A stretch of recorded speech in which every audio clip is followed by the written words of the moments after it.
Vou contar mais uma linda história a partir de agora. Só que eu quero fazer antes um pedido para você. Se inscreva no canal. É um gesto tão simples para você e tão significativo para o canal. Entra no canal, se inscreva, curta, põe o teu joinha, acione o sininho. Para nós isso é muito importante. O canal ganha força e muito mais histórias a serem contadas. Por favor, se inscreva no canal. Agora, prepara o coração, porque a história de hoje é linda.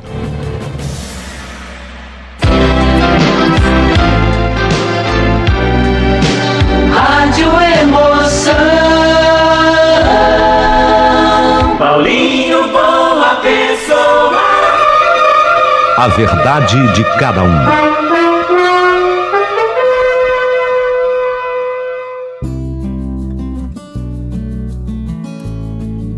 Eram 6 horas da manhã quando meu filho adolescente bateu na porta do meu quarto, certificando se eu já tinha acordado. Eu até fingi que eu acordei com as batidas. Que foi, filho? Pai, você esqueceu? Hoje é sábado. É o dia do nosso café lá na padaria. Verdade, filho. Já vou tomar um banho e já vamos, tá? Enquanto eu tomava um banho, eu ia pensando, sabe? Eu estava viúvo fazia 5 anos. E depois da minha viuvez, eu também não encontrava muitos motivos, não, para pular da cama muito cedo. Mas, aos sábados, eu gostava de manter aquela rotina com o Bruno, meu filho. Era no fim de semana que nós desfrutávamos mais um do outro. Íamos cedo para a padoca e durante o café da manhã a gente conversava. Então eu falei para ele que naquele sábado seria um sábado diferente. Filho, hoje a gente vai ter um programa diferente. O que, pai? Nós vamos ter um jantar. Jantar? O Bruno quis saber mais detalhes de onde jantaríamos. E eu rapidamente contei que o Neno, o meu amigo lá de escritório, ele tinha uma amiga em que ele via muita coisa em comum comigo da amiga. E ela também, essa mulher também era viúva. E tinha a idade correspondente à minha. E não era só isso. Ela também tinha um filho adolescente da mesma idade do Bruno, qual seja, 16 anos, e o entrosamento poderia ser absurdo, total. Bruno riu. Ô pai, o seu amigo Neno, ele tá armando casamento pro senhor, hein, pai? Foi a minha vez de rir, mas eu pensei, se dane, vamos ver. Vamos deixar tudo nas mãos do destino, né? Tudo fica nas mãos de Deus. Da padaria, fomos lavar o carro e depois de uma caminhada, a gente aproveitou para dar uma caminhada no parque, até que chegou a hora do almoço. Mas eu recomendei até pro Bruno, Bruno, maneira aí, tá? Vamos comer pouco, porque o jantar de hoje promete. Voltamos para casa e eu fui descansar lá no meu quarto e o Bruno foi fazer o que ele amava fazer, que é o tal do videogame. Foi jogar videogame. Deitado, eu comecei a pensar em tudo o que o Neno, meu amigo, me havia falado. Zeca, na minha opinião, sua viuvez está longa demais, Zeca. 5 anos que você tá viúvo, sozinho, você precisa conhecer alguém. Sabe, Zeca, você precisa se dar uma nova oportunidade, porque a vida é assim. A gente não pode ficar esperando oportunidades da vida, a gente tem que se dar a oportunidade. Tudo bem que você amava a Conceição, a Conceição era uma tremenda de uma mulher, você foi o primeiro amor da vida dela, talvez ela tenha sido o primeiro grande amor da tua vida, tudo isso é verdade. Mas quem é que teve culpa da doença dela? Ela ficou gravemente doente, ninguém teve culpa. Ela morreu nova, precocemente. É verdade, você tem razão, a dor foi profunda, foi grande, mas não é por isso que você também agora tem que se condenar a ser sozinho pro resto da tua vida. Zeca, Zeca, se dê a oportunidade. Ó, já que você não tá se dando, eu vou dar uma mãozinha. Eu vou te apresentar uma amiga. Essa minha amiga é um mulherão. Ela é mesmo. E de idade compatível com a sua. Outra coisa que facilita ela ter um filho da idade do seu filho. E ela também é viúva. Quer dizer, não tem nem ex também para atrapalhar, sabe? Só que ela é viúva ainda há mais tempo do que você. Você vai gostar dela, tenho certeza. Pode dar certo, por que não? Eu pensava agora em tudo isso e ria. Eu nunca fui lá desse tipo de armação. Você fica meio que obrigado a gostar da pessoa. Parece que a pessoa já vai te apresentar a outra e você fica com aquela obrigação de dar certo, né? De namorar. Sim, porque você pode gostar de uma pessoa por uma amizade, mas quando você vai para um tipo de encontro assim, apresentado da forma que eu seria apresentado, fica tudo meio que combinado, né? Forçado. Eu nunca gostei muito disso. Mas tá, o Neno, meu amigo, ele insistiu tanto, ele falou tanto na minha cabeça, por que não? Vamos. Agora que seria um encontro muito familiar, isso seria, porque o convite era extensivo ao meu filho, quer dizer, eu iria, meu filho também. Então eu decidi abrir mão de senões. Vamos ver o que vai dar. Sabe quando você pensa assim, ou vai ou racha? Até que chegou a hora de sairmos de casa pro tal do compromisso. Eu tinha aprendido com a minha falecida mulher que nós nunca devemos ir de mãos abanando, mãos vazias, numa visita. Ainda mais a primeira visita que se faz. Minha mulher insistiu tanto comigo nessa lição que eu acabei aprendendo. Então, eu comprei uma torta de morango, meu filho riu de mim, mas estava valendo. Notei que meu filho também estava empolgado com o jantar. Fazia tempo, desde que a mãe dele morreu, que não o via tão empolgado. Ele chegava a estar feliz. A nossa vida social praticamente implodiu depois da morte da mãe dele. Ele não queria mais sair de casa, seus amigos praticamente desistiram dele. E eu tinha menos ânimo ainda do que ele para qualquer coisa que fosse, ainda mais coisa armada, coisa obrigatória, sabe? Eu não queria, eu estava meio que desistindo mesmo da vida. Até os jantares na casa de minha irmã estavam ficando intoleráveis para mim. Na verdade, não era minha irmã que tinha mudado, eu é que estava chato mesmo. Às 8 em ponto, eu toquei o interfone de um apartamento no último andar de um prédio que não tinha elevador. Começou daí, né? O prédio não tinha elevador. Foi o colega que nos recebeu, eu digo o colega meu de trabalho, que nos recebeu, o Neno. E após me instalar e me oferecer uma bebida, eu fiquei sabendo que a anfitriã, a dona da casa, estava tomando banho. Caramba, eu cheguei muito adiantado. E o filho dela tinha ido buscar o sorvete que ela havia esquecido de buscar. Então, quando eu cheguei na casa, ela, a dona da casa, não estava. Ela estava tomando banho, o filho saiu para ir buscar o sorvete. Quem me recebeu? O Neno. Oi, Neno. Será que eu cheguei assim muito adiantado? Não, tá tudo bem. Senta aí. O prato do jantar seria lasanha. Aliás, um dos meus prediletos. O cheiro de queijo sendo assado me encheu a boca d'água e me tranquilizou. Eu tava com fome, sabe? Eu tinha dado uma caprichada para comer menos, eu tava com fome. Sei lá, já que se tudo desse errado, pelo menos eu não ia mais dormir com fome, porque o cheiro de fato prometia. Mas quando a amiga dele veio a ter conosco, eu não soube o que dizer e nem o que fazer com o copo que eu segurava. O certo seria eu depositar esse copo em algum lugar antes de me levantar, porque assim eu teria a mão livre para cumprimentá-la. Mas o copo estava seguro pela minha mão, como se ele fosse uma bala de oxigênio da qual eu não pudesse me afastar. E meus olhos e cérebro não conseguiram raciocinar após pregar os olhos nela. Ouvi o nome dela. Isso aqui é a Maria Tereza, me disse o Neno. Isso aqui é a Maria Tereza. Mas seu cheiro chegou suave nas minhas narinas, impedindo até os demais sentidos de se manifestarem.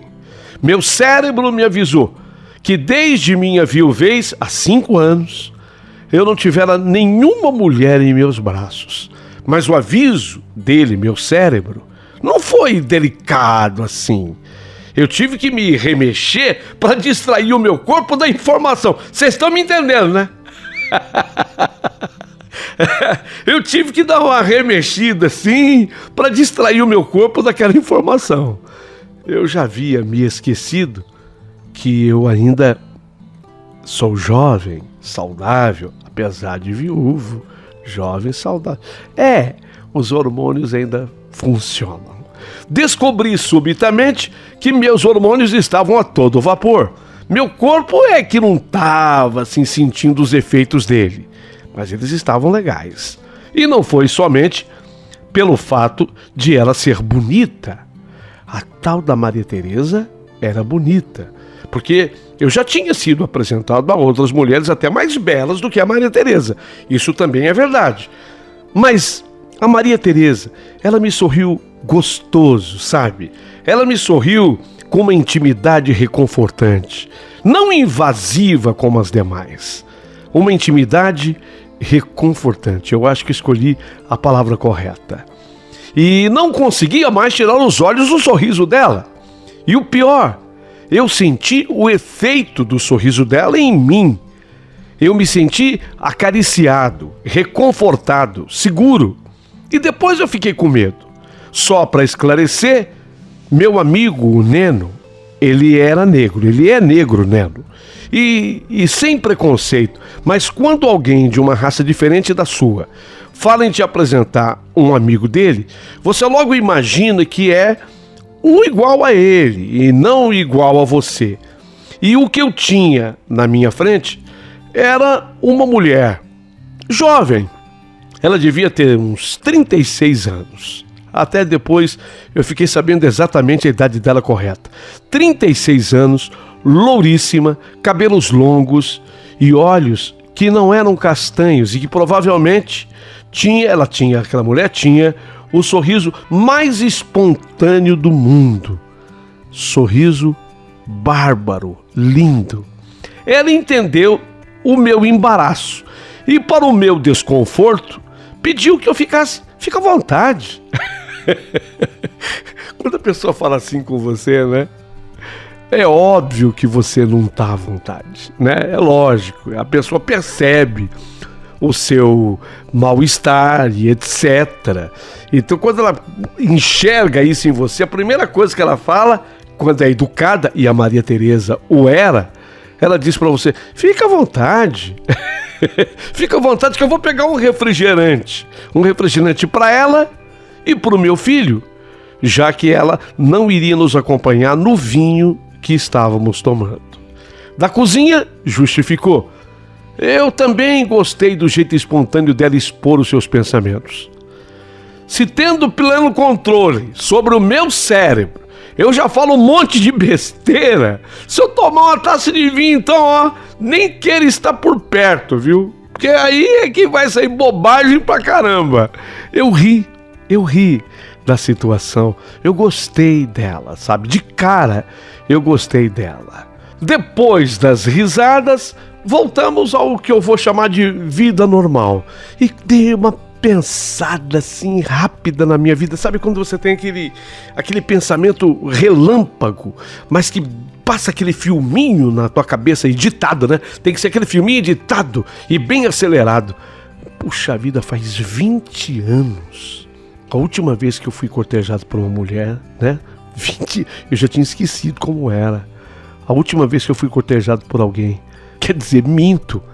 Fazia 20 anos que meu corpo estava reagindo de maneira incontrolável, como naquele dia estava acontecendo, reagindo a uma mulher estranha.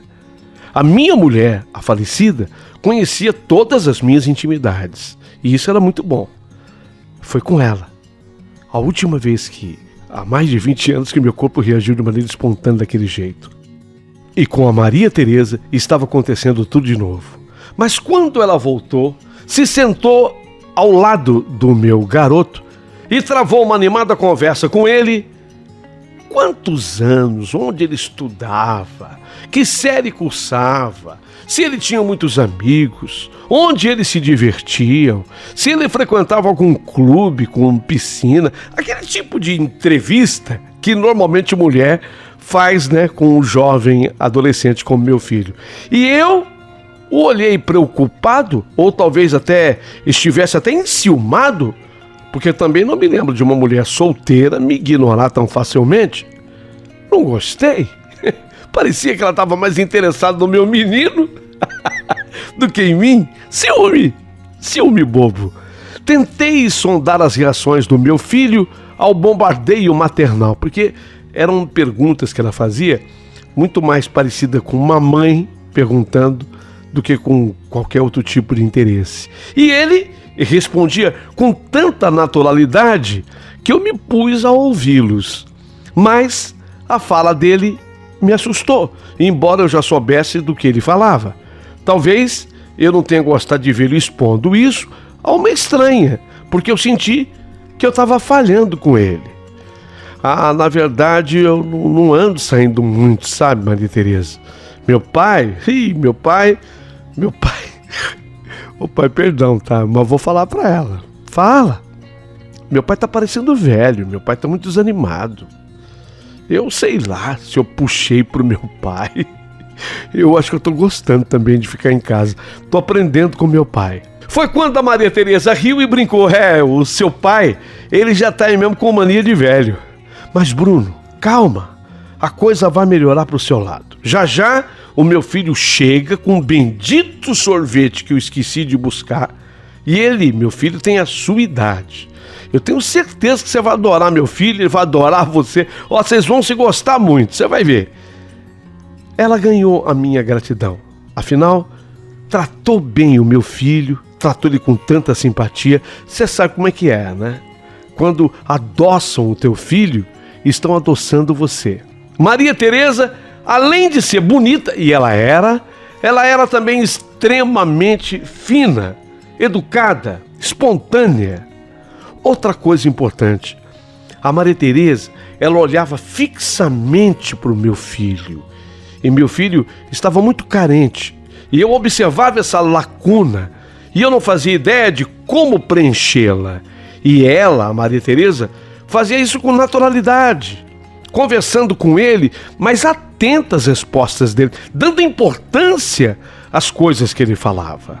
Mas ouvimos a chave na porta sendo mexida.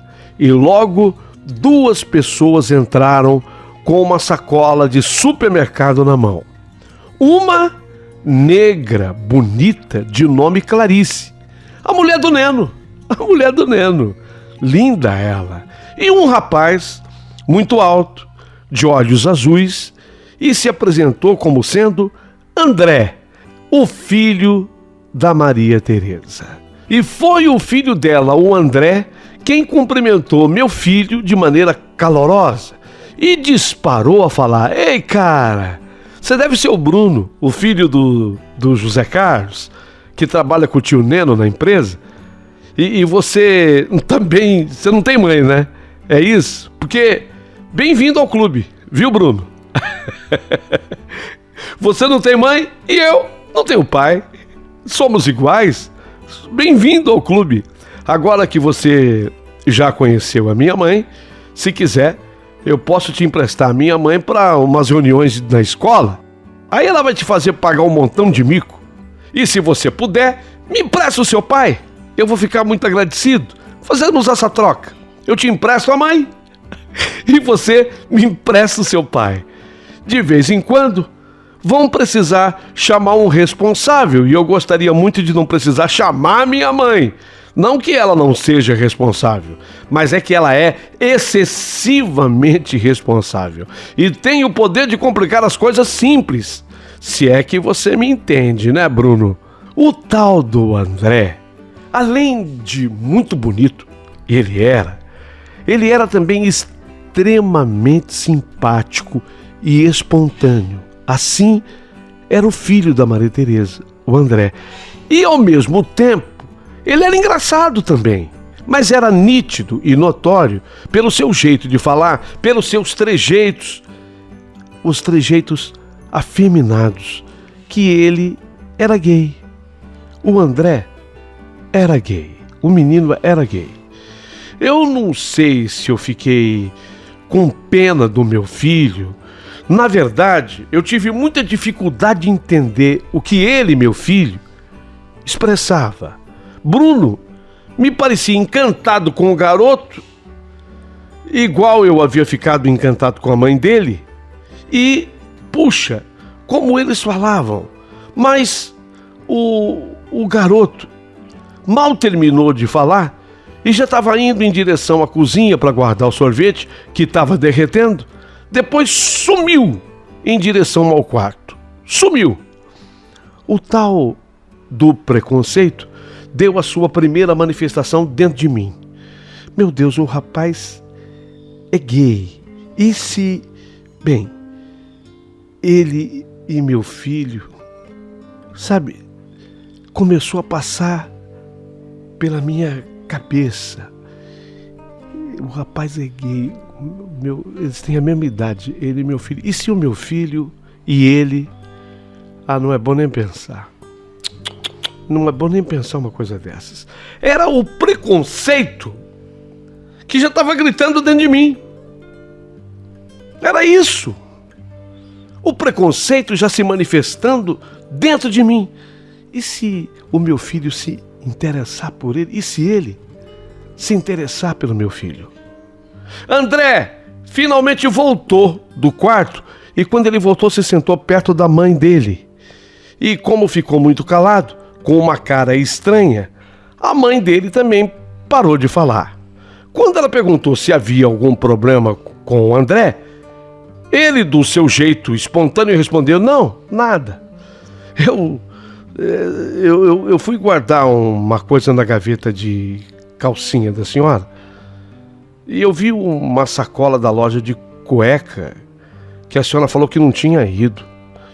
Daí eu fiquei curioso e abri a sacola, mãe. A senhora comprou um monte de cueca samba canção pra mim. Eu não gosto, mãe. A senhora sabe que eu não uso.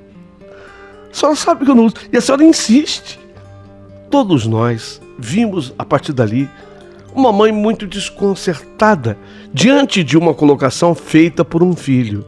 Não, filho, não é nada demais, meu filho, não mesmo. Coisa boba da cabeça da mamãe. Já passou, esquece. Já faz muito tempo eu estava com um monte de coisa na minha cabeça, não estava pensando direito. Na verdade, eu estava apavorada com essas conversas aí, atormentando aquelas histórias e etc. E você sabe quais são as histórias e insinuações e perigos. Enfim, passou. A mãe te ama muito, mesmo se você fosse filho, e daí? De qualquer jeito, você é meu filho. Eu te amo. Tá bom? A mãe te ama. Os dois ficaram alguns segundos se entreolhando numa muda conversação, até que o menino se achegou a ela, a abraçou, a beijou suavemente, assim na altura da cabeça, enquanto ela acariciava o seu rosto. Depois, segurou no queixo dela, o menino, e forçou ela a olhar para ele. E aí ele falou: "Ô, minha mãezinha, eu ainda não transo, mãe. Eu nunca transei com ninguém." Depois, o garoto pareceu fazer uma reflexão. "Minha mãe, esse é meu jeito. Eu sou assim. Eu nasci assim. Eu não gosto de menina. Quer dizer, eu não quero uma namorada. Mas também, mãe, eu não sei se eu gosto de menino. Eu não quero pensar nisso agora. Mas não quero que a senhora fique incomodada ou sofra com isso. Saiba apenas, mãe, que eu respeito demais a senhora. A senhora sabe, a senhora tem que enfiar isso na cabeça, tá? Eu ainda não me defini, ou já me defini, e não estou pronto ainda. Mas saiba que eu respeito demais a senhora. Filho, uma coisa a mãe promete pra você: não compro mais cueca samba canção pra você, tá? E é lógico que eu te amo, acima de qualquer coisa eu te amo. Eu dou a vida por você se necessário for. Eu dou a vida por você e você sabe disso. Ele, olhando para a mãe, sorriu. Ela passou a mão carinhosamente no rosto dele e eu me lembrei de mim mesmo nessa idade. E naquela época eu desejei loucamente que alguém falasse da minha vida sexual daquela forma que eles discutiram ali na nossa frente. Vi aquela discussão acontecer na frente de todo mundo. E aí houve um tempo de silêncio e depois desse tempo de silêncio eu liguei de novo o meu radar. A minha paternidade me deixou ligado de novo, porque no meio de explosão até de risadas ali na sala, meu cérebro captou uma única frequência: as reações do meu filho e risadas do meu filho. Foi de repente quando meu filho parou, de rir, e aí o André falou pro meu filho: cuidado, seu Bruno, o senhor tá entrando na família agora e sugiro que tenha muita cautela ao escolher de que lado você vai ficar, tá? Já ouviu dizer de caras que dão um nó em goteira e passam a linha na agulha com luva de boxe? Pois assim é minha mãezinha, viu? Ela faz isso. E rir de mim é igual cutucar a onça com a vara curta. Olha a cara de brava da minha mãe, aquela que ela tá fazendo. Daqui a pouco ela vira tromba pra você. Mas Tereza apenas piscou pro meu filho e se levantou, ignorando a ameaça do filho dela. Mas quando ela disse que iria ver a lasanha, o garoto pulou, o André pulou e passou à frente dela. Quando chegaram na cozinha, só se ouvia: chega pra lá, deixa que eu olho, senão a senhora vai se queimar. Sabe aquela preocupação do filho com a mãe? Deixa que eu olho, mamãe. Não, senhor, eu entendo de cozinha muito melhor que você, tá? Eu já não entendo muito, mas é melhor que você. Peraí, senão a minha lasanha vai virar mingau. E a briga dos dois foi muito engraçada na cozinha e descontraiu de novo todo mundo, e todo mundo riu. Ficamos observando enquanto o prato suculento era retirado do forno e depositado na trempe do fogão. Foi o André que, no fim, pegou a refratária. Mamãe, você tá babando em mim, né, mamãe? Agora foi a vez ela rir descontroladamente enquanto limpava o queixo. Eu não conseguia segurar meus sorrisos e caminhei em direção à mesa que já estava posta, atendendo ao chamado de: o jantar está servido, por gentileza, ocupem os seus lugares. Todos nós nos acomodamos nas laterais, as cabeceiras ficaram por conta dos outros dois adultos. Os pratos foram servidos, primeiro para mim, depois para o meu filho, e aí os demais. Como educados que somos, aguardamos todos serem servidos para abocanharmos o prato suculento à nossa frente. Mas foi com muita surpresa que ela, a Maria Tereza, falou comigo: José Carlos, é hábito meu e do meu filho sempre agradecermos a Deus as nossas refeições. E aqui o Neno e a Clarice também aprenderam a nos acompanhar. Você e seu filho se incomodam ou gostariam de nos acompanhar? Não, mas é claro, por favor. Não, eu estou com você, a gente tem mais é que agradecer a Deus sempre. Foi dito assim meio no susto por mim, mas ela esperou o seu filho confirmar também a sua participação e em seguida cruzou a mão sobre a mesa, fechou os olhos, pendeu a cabeça, sendo acompanhada pelos demais, mas eu não conseguia tirar os olhos dela.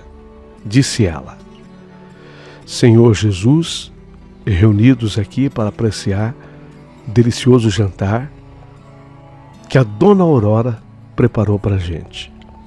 Pedimos assistência dos espíritos amigos para ela, em agradecimento ao que ela fez por nossa família hoje. Também agradecemos a presença dos nossos novos amigos, que eles sejam bem-vindos, amparados e acolhidos pela espiritualidade superior e que a mãezinha do Bruno seja acolhida em teus braços, assim como o papai do André. Agradecemos as graças recebidas e pedimos as suas bênçãos. Assim seja. Amém. Amém. Amém. Vários améns foram ouvidos, junto com o barulho dos talheres batendo nas louças. Mas eu e nem o meu filho conseguimos mexer no nosso prato. Ela percebeu e falou conosco sorrindo: algum problema, senhores? E eu fui obrigado a responder. Afinal, eu não poderia dar a impressão de ser um mal educado. Não. Claro que não tem nenhum problema. É que eu nunca ouvi alguém rezar uma reza que não fosse uma reza decorada. E você falou de uma maneira tão doce, verdadeira, penetrou no meu coração e no coração do meu filho, pode ter certeza. Você falou com Deus, parecendo ter tanta intimidade com Ele. Ela sorriu de volta e respondeu: não é só impressão, não. Eu realmente tenho muita intimidade com Jesus. Tenho mesmo. Eu converso com Jesus desde que eu me entendo por gente. E se estou vivo ainda, é literalmente por responsabilidade dele, Jesus. Então, virou um hábito para mim rezar em agradecimento a toda oportunidade boa que acontece conosco. Eu não tinha dúvida. Eu estava na casa de uma grande mulher. Uma família no exato sentido da palavra. Numa casa de gente, mas de gente de verdade. A lasanha estava uma delícia. Mas Teresa recusava os elogios, uma vez que aí a gente sabia, na oração dela, o agradecimento feito à Dona Aurora. A Dona Aurora é que tinha feito tudo. Tão educada foi que guardou o sorvete e serviu a minha torta de morango como sobremesa. Ah, essa torta de morango aqui é a que eu mais gosto. Nossa, que fina que ela foi nessa hora. Só mais tarde é que veio o sorvete. Depois o sorvete veio também. Quando eu e o Bruno, meu filho, saímos lá da casa, do apartamento, já passava de 2 horas da madrugada, 2 da manhã. E nós não podíamos negar. Quer dizer, na verdade, eu não podia negar. Eu saí de lá apaixonado por Teresa. Meu filho Bruno ia empolgado no carro falando de todos com animação e carinho, e especialmente falando que ele havia adorado o André, o filho da Teresa. E aí, meu filho vinha elogiando o André, e de novo o preconceito falou mais alto em mim. O menino era gay. O André, ele era gay. O filho da Teresa era gay. Para mim, não havia nenhuma dúvida. Ele tinha a mesma idade que o Bruno, meu filho. E eu tinha medo. Medo de quê? Eu tinha medo do André e o Bruno. Vocês estão me entendendo? Ou eu preciso ser mais claro? Acho que não. Eu tinha medo do André e do Bruno. O que seriam? Em que poderiam se transformar? Não. Na minha cabeça de pai machista, tanta coisa se passava. Eu não queria. Eu tinha medo. Não vai dar certo. Não vai dar certo. O melhor seria eu esquecer a Teresa. Eu não iria deixar acontecer. Aquilo que se pronunciava, o amor, uma grande história de amor. Não, eu vou cortar o mal. O mal não é o mal. Eu vou cortar o bem. Porque o amor é um bem. Então eu vou cortar o bem pela raiz. Pode. O ditado é o contrário. O ditado diz que eu vou cortar o mal pela raiz. Só que tudo bem, eu vou fazer o contrário, eu vou cortar o bem, que é o amor, pela raiz. Mas era meu cuidado de pai, era meu jeito machista de ser, era minha ignorância, sei lá o que era. Eu só sei que eu vou sufocar esse amor. Será que eu vou conseguir? A resposta vocês terão na segunda parte dessa história. Na sequência, aqui nesse canal, já tem a parte 2 dessa história. Ouça, você vai se emocionar. Aproveite esse ínterim e se inscreva no canal. Um gesto simples para você, mas tão importante para o canal. Por favor, se inscreva e não perca a segunda parte da história.